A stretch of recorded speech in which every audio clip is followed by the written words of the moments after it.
అందరికీ శుభోదయం. మొన్నటి ఎన్నికల్లో ఘోర పరాజయం పొందిన తర్వాత వైఎస్ఆర్సీపీ బతికి బట్ట కట్టగలదా అనేటువంటి చర్చ అప్పుడే మొదలైంది. ఇన్ఫ్యాక్ట్ అసలు వైఎస్ఆర్సీపీ అస్తిత్వానికి ముప్పు ఏర్పడే ప్రమాదం ఉంది అనేటువంటి సూచనలు అప్పుడే కనిపిస్తున్నాయి. ఎందుకంటున్నాను ఈ మాట? ఎందుకంటున్నానంటే జాతీయ స్థాయిలో అప్పుడే వైఎస్ఆర్సీపీ గెలుచుకున్నటువంటి 4 ఎంపీలని కూడా బీజేపీ కబళించబోతోంది అని వార్తలు. దీంతో పాటు వైసీపీకి ఉన్నటువంటి 11 మంది రాజ్యసభ సభ్యులను కూడా బీజేపీ తీసుకోబోతోంది, కలిపేసుకోబోతోంది అని వార్తలు. అంటే డిఫెక్షన్ అన్నమాట. వీళ్ళంతా ఆ పార్టీలోకి వెళ్ళడానికి ట్రై చేస్తున్నారని. నిన్న కార్తీ చిదంబరం, అంటే మన చిదంబరం గారి కొడుకు, ఈయన కూడా ఎంపీ, ఈయన ఒక ట్వీట్ చేశాడు. ఏమన్నాడు? First Operation Lotus will be on YSRCP party. First Operation Lotus. ఏంటి ఆపరేషన్ లోటస్ అంటే? బీజేపీ కొన్ని పార్టీలకు చెందినటువంటి ఎంపీలని, మరీ ముఖ్యంగా చిన్న పార్టీలకు చెందినటువంటి, ప్రాంతీయ పార్టీలకు చెందినటువంటి ఎంపీలని ఆకర్షించడానికి ట్రై చేస్తుంది. అది ఆపరేషన్ లోటస్. అందులో భాగంగా వాళ్ళ యొక్క ఫస్ట్ ఆపరేషను వైఎస్ఆర్సీపీ మీద ఉండబోతోంది అని ట్వీట్ చేశాడండి. కార్తీ చిదంబరం పూర్తి ఆషామాషిగా ట్వీట్ చేసే వ్యక్తి కాదు. చిదంబరం కుమారుడుగా కానివ్వండి, ఇటీవల కాలంలో అతను చాలా ప్రామినెంట్గా ఉన్నాడు, ఎంపీ. అతను ఈ ట్వీట్ చేశాడు అంటే ఏదో సమాచారం లేకుండా చేయడు. అదేవిధంగా చాలామంది పాయింట్అవుట్ చేశారు, చాలామంది పొలిటికల్ అబ్జర్వర్స్ కూడా, ఢిల్లీలో ఉండేటువంటి వాళ్ళు. If political pundits are right, ఇది మరొక ట్వీట్ అనమాట, వేరే వాళ్ళు చేసింది. Matter of time for 2/3 of YSRCP Lok Sabha MPs బ్రాకెట్లో 4 ఉన్నారు, అండ్ రాజ్యసభ ఎంపీస్ బ్రాకెట్లో 11, అంటే 11 మంది ఉన్నారు వాళ్ళకి, టు మెర్జ్ విత్ బీజేపీ అన్నాడు. It's a matter of time, అంతే. ఏ క్షణంలోనైనా వైఎస్ఆర్సీపీకి చెందినటువంటి 4 లోక్సభ సభ్యులు, 11 మంది రాజ్యసభ సభ్యులు బీజేపీలో చేరేటువంటి అవకాశం ఉంది. సో ఈ చర్చ ఎందుకు నడుస్తోంది అంటే, యాక్చువల్గా రాష్ట్రంలో కూడా ఈ రకమైన కొన్ని కథనాలు వచ్చినాయండి ఆల్రెడీ. వైఎస్ఆర్సీపీ నుంచి గెలిచినటువంటి 4 ఎంపీల్లో 3 ఎంపీలు రాయలసీమ నుంచి గెలిచారు, 1 ఉత్తరాంధ్ర నుంచి గెలిచారు. ఎవరు ఆ 4? ఆ 4లో ప్రముఖుడు పెద్దిరెడ్డి మిథున్ రెడ్డి.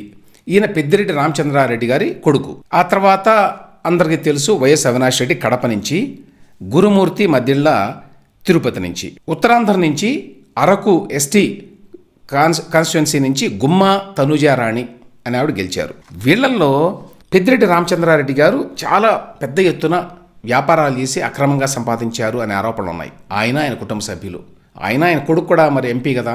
మిథున్ రెడ్డి 2019 నుంచి 2024 వరకు వైఎస్ఆర్సీపీ పార్లమెంటరీ పార్టీ నాయకుడు లోక్సభలో.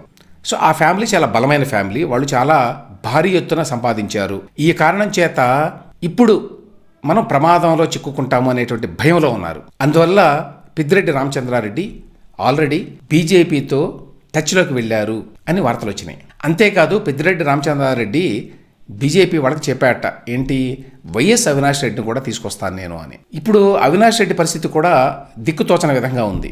ఆయన మీద ఉన్న కేసు అందరికీ తెలుసు. ఆయన అరెస్ట్ చేయడానికి సిబిఐ వారు ప్రయత్నిస్తే దాన్ని అడ్డుకోగలిగాడు. ఎందుకంటే అప్పుడు జగన్మోహన్ రెడ్డికి, ఆయన పార్టీకి చాలా పెద్ద బలం ఉంది కాబట్టి బీజేపీ వాళ్ళు కొంచెం తగ్గున్నారు, అప్పుడు సిబిఐ వాళ్ళు తగ్గున్నారు. ఇప్పుడు సిబిఐ వారికి గొంతు దాకా కోపం ఉంది జగన్మోహన్ రెడ్డి మీద, అవినాష్ రెడ్డి మీద, ఆ పార్టీ మీద. ఎందుకంటే సిబిఐని కూడా అవమానించారు వాళ్ళు. సిబిఐ ఎస్పీగా ఉన్నటువంటి రామ్ సింగ్ మీద ఎదురు కేసు పెట్టారు. అది దేశంలో మరెక్కడా జరిగి ఉండదు. ఈ మధ్యకాలంలో పశ్చిమ బెంగాల్లో ఆ తృణమూల కాంగ్రెస్ ప్రభుత్వంలో మమతా బెనర్జీ గారు కొన్ని ఎదురు కేసులు పెడుతున్నారు అనుకోండి, కానీ సిబిఐ మీద ఎదురు కేసు పెట్టి పోలీస్ స్టేషన్లో ఎఫ్ఐఆర్ నమోదు చేసి కోర్టులో కేసు వేయటం అనేది బహుశా ఈ మధ్యకాలంలో ఏపీలోనే జరిగింది. అంటే ఆ స్థాయిలో ఎదురు దాడి చేశారు సిబిఐ మీద. ఎందుకు? అప్పుడు ఆ మిడిసిపాటు అంత అధికారం ఉంది కదా, దానికి తోడు సిబిఐ వాళ్ళు అరెస్ట్ చేద్దామంటే ఆయన అరెస్ట్ చేయలేకపోయారు మరి, కర్నూలు దాకా వెళ్ళి. ఆ నేపథ్యంలో ఇప్పుడు సిబిఐ వాళ్ళు కూడా మరి ప్రతీకారం తీర్చుకునేటువంటి అవకాశం ఉంది. ఆ భయంతో ఉన్నాడు అవినాష్ రెడ్డి. గతంలోనే ఎప్పుడో జగన్మోహన్ రెడ్డి ఏం చెప్పాడు, వైఎస్ సునీత వీళ్ళు అడిగినప్పుడు, ఇప్పుడు నేను అవినాష్ రెడ్డి మీద కేసు పెట్టి అతని మీద ఇన్వెస్టిగేషన్ మొదలు పెడితే అతను వెంటనే వెళ్ళి బీజేపీలో చేరతాడు, కాబట్టి నేను ఆ పని చేయను అని అప్పట్లోనే చెప్పాడు. అవి వార్తలు కూడా వచ్చినాయి, అందరికీ తెలుసు. సో ఈ పరిస్థితుల్లో YS Avinash Reddy to save his own skin, తనని తాను కాపాడుకోవడం కోసం బీజేపీ వైపు చూస్తున్నాడు. అందుకోసం పెద్దిరెడ్డి రామచంద్రారెడ్డి ఆయన మంత్రాలు జరుపుతున్నాడు అనే వార్తలు ఆల్రెడీ ఉన్నాయి మనకి స్టేట్ లెవెల్లో. ఇప్పుడు నేషనల్ లెవెల్లో కూడా ఇదే వార్తలు వస్తున్నాయి. సో ఈ నలుగురిలో 2 ఆల్రెడీ టచ్లో ఉన్నారు. ఇప్పుడు లెక్క ఏమిటంటే నలుగురిలో 3 చేరితే మొత్తం పార్టీయే చేరినట్టు. అప్పుడు వైఎస్ఆర్సీపీ అనేది ఉన్నదన్నమాట పార్లమెంట్లో, లోక్సభలో. ఆ పరిస్థితి రాబోతోంది అనేది ఇప్పుడు ఈ సమాచారం. ఇక రాజ్యసభలో చాలా ఎక్కువ మంది ఉన్నారు వైఎస్ఆర్సీపీకి. ఇన్ఫ్యాక్ట్ ఏపీ నుంచి రాజ్యసభకి మొత్తం 11 మంది ఉంటారు. 11 మంది వైఎస్ఆర్సీపీ వాళ్లే. తెలుగుదేశం పార్టీ తరఫున ఒక్కరు కూడా లేరు, అందరూ రిటైర్ అయిపోయారు.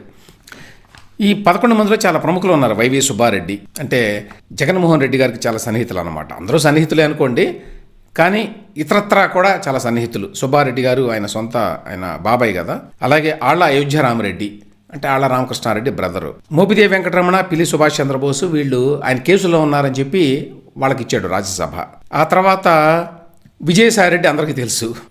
ఆర్ కృష్ణయ్య అని ఆయన మన తెలంగాణకు చెందినటువంటి బీసీ నాయకుడికి ఇచ్చాడు. ఎస్ నిరంజన్ రెడ్డి అని చెప్పి తెలంగాణకు చెందినటువంటి అడ్వకేటు జగన్మోహన్ రెడ్డి గారు కేసులు చూసుకుంటాడు, ఆయనకి ఇచ్చాడు. వీళ్ళు కాకుండా పరిమళ లత్వాని అని చెప్పి ఏ రకమైన సంబంధం లేదు ఏపీతోటి, జస్ట్ అంబానీ వాళ్ళతోటి సంబంధాలు పెట్టుకోవడం కోసం, వాళ్ళ ద్వారా అమిత్ షాతో సంబంధాలు పెట్టుకోవడం కోసం వాళ్ళు రికమెండ్ చేస్తే పరిమళ లత్వానికి ఇచ్చాడు. బహుశా దానికి చాలా డబ్బు కూడా ముట్టి ఉండొచ్చని చాలామంది చెప్తారు. వీళ్ళు కాకుండా గొల్ల బాబురావు, మేడా రఘునాథరెడ్డి ఉన్నారు, బీదా మస్తాన్ రావు, ఈయన టీడీపీ నుంచి వెళ్ళాడు కదా. వీళ్ళు ఈ 11 మందిలో 8 మందిని కనుక తీసుకుంటే బీజేపీ, అప్పుడు మొత్తం వైఎస్ఆర్సీపీ సభ్యులంతా అందులో చేరినట్టు లెక్క. 2/3 చేరాలన్నమాట. 2/3 కనుక చేరితే అప్పుడు యాంటీ డిఫెక్షన్ యాక్ట్ వర్తించదు. అలా కాకుండా ఇంకా తక్కువ మంది చేరారనుకోండి, అప్పుడు స్పీకరు యాంటీ డిఫెక్షన్ యాక్ట్ కింద వాళ్ళ మీద చర్యలు తీసుకోవాలి. కానీ స్పీకర్ కూడా బీజేపీ వాడే కాబట్టి దాని మీద వెంటనే చర్యలు కూడా ఉండవు. అదొక ప్రమాదం కూడా ఉంది. ఒకవేళ 11 మందిలో 8 మంది కనుక చేరకపోతే. కానీ బీజేపీ తలుచుకుంటే వీళ్ళందరినీ చేర్చుకోవడం పెద్ద కష్టం కాదు. రాజ్యసభలో కూడా ఎందుకు చేర్చుకుంటారు అంటే, రాజ్యసభలో బీజేపీకి ఇప్పటికీ కూడా అవసరమైన మెజారిటీ లేదు. ఈ మధ్యకాలంలో వాళ్ళ సంఖ్య పెరిగింది. రాజ్యసభలో 97 మంది ఉన్నారు ఇప్పుడు బీజేపీకి రాజ్యసభలో. మొత్తం సంఖ్య 245. అయితే ఒక 5 సీట్లు ఖాళీగా ఉన్నాయి. ఎందుకంటే జమ్మూ అండ్ కాశ్మీర్లో ఒక 4 వేకెంట్గా ఉన్నాయి. ఎందుకంటే ప్రెసిడెన్స్ రూల్ ఉంది. ఒకటేమో నామినేటెడ్ కేటగిరీ. సో 5 తీసేస్తే మీకు మెజారిటీ రావాలి అంటే 121 మంది ఉండాలి రాజ్యసభలో బీజేపీకి. 121 మందికి గాను బీజేపీకి ప్రస్తుతం 97, ఎన్డీఏ వాళ్ళు కూడా ఉంటారు కాబట్టి వాళ్ళతో కలిపి 117 మంది ఉన్నారు. అంటే యాక్చువల్గా ఇంకా 4 తక్కువగా ఉన్నారు రాజ్యసభలో సింపుల్ మెజారిటీకి. ఇప్పుడు వైఎస్ఆర్సీపీకి చెందినటువంటి ఈ 11 మందిని కూడా చేర్చుకుంటే అప్పుడు చాలా కంఫర్టబుల్ మెజారిటీ రాజ్యసభలో కూడా ఉంటుంది బీజేపీకి. ఇక ఎట్లాగూ మనకి లోక్సభలో 240 మందే ఉన్నారు. దానివల్ల టీడీపీ మీద, జనతాదళ్ యునైటెడ్ మీద, ఆ తర్వాత ఏక్నాథ్ షిండే శివసేన మీద పూర్తిగా ఆధారపడాల్సిన పరిస్థితి ఉన్నది. కాబట్టి ఎంత పెంచుకుంటే అంత మంచిది బీజేపీకి లోక్సభలో.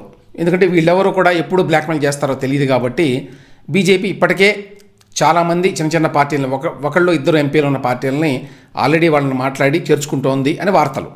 ఈ నేపథ్యంలో కొంచెం ఎక్కువ సంఖ్య ఉన్నది వైఎస్ఆర్సీపీకి 4 ఎంపీలు. సో 4 లోక్సభ ఎంపీలు వైపు ఇప్పుడు బీజేపీ చూస్తోంది. ఆల్రెడీ ఇందులో కొంతమంది బీజేపీతో టచ్లో ఉన్నారు. ఇక ఆ తర్వాత రాజ్యసభ వైపు కూడా చూస్తారు. రాజ్యసభలో వాళ్ళకి చాలా సన్నిహితుడైనటువంటి విజయసాయిరెడ్డి గారు ఆల్రెడీ ఉన్నాడు. ఇప్పుడు విజయసాయిరెడ్డి గారి పరిస్థితి కూడా అగమ్యగోచరం. ఎందుకంటే చాలా కేసుల్లో ఆయన A2 ఎక్యూజ్డ్ నంబర్ 2. ఇప్పుడు జగన్మోహన్ రెడ్డి గారు ఏదో విధంగా తప్పించుకుంటాడు, నేనైతే తప్పించుకోలేను అనేటువంటి భయంతో వణిగిపోతున్నాడు విజయసాయిరెడ్డి. ఆల్రెడీ రఘురామకృష్ణరాజు ఇట్లాంటి వాళ్ళు ప్రతినబూనారు విజయసాయిరెడ్డిని వీళ్ళంతూ చూస్తామని. దానివల్ల దాంతోపాటు గతంలో కూడానండి ఆయన భయంకరమైన ట్వీట్లు చేసేవాడు కదా, భయంకరమైన మాటలు మాట్లాడేవాడు చంద్రబాబు నాయుడు మీద, ఇతర తెలుగుదేశం నాయకుల మీద.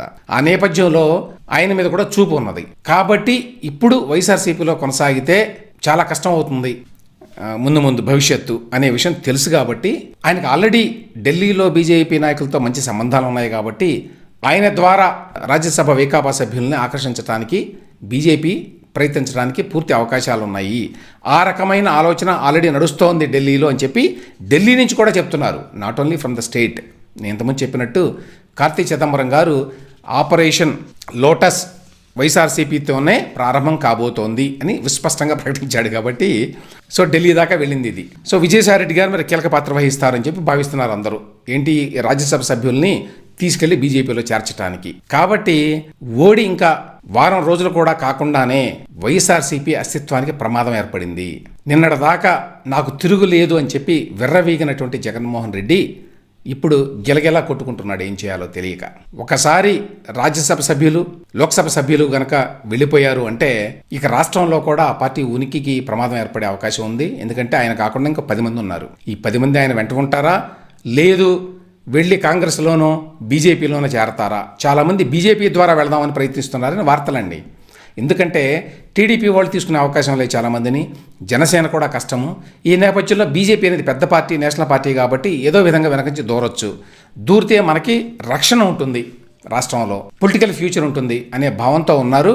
కాబట్టి ఉన్న ఎమ్మెల్యేలు కూడా ఎంతమంది జగన్తో ఉంటారు అనేది అనుమానం అని చెప్తున్నారు. కాబట్టి రాబోయే రోజుల్లో చాలా పరిణామాలు ఉండబోతున్నాయి. వల్లభనేని వంశీ ఆల్రెడీ బీజేపీ వాళ్ళతో ఏదో టచ్లో ఉన్నాడు అని ఈ రకమైన రూపంలో నడుస్తున్నాయి ఆల్రెడీ. కాబట్టి ఓడిన వాళ్ళు కానివ్వండి, గెలిచిన వాళ్ళు కానివ్వండి, వైఎస్ఆర్సీపీలో ఉన్నవాళ్ళు చాలామంది కాంగ్రెస్కో బీజేపీకో వెళ్ళేటువంటి అవకాశాలు పూర్తిగా కనిపిస్తున్నాయి. సో ఇప్పుడు జగన్మోహన్ రెడ్డి పరిస్థితి దిక్కుతోచని వ్యవహారంగా ఉంది.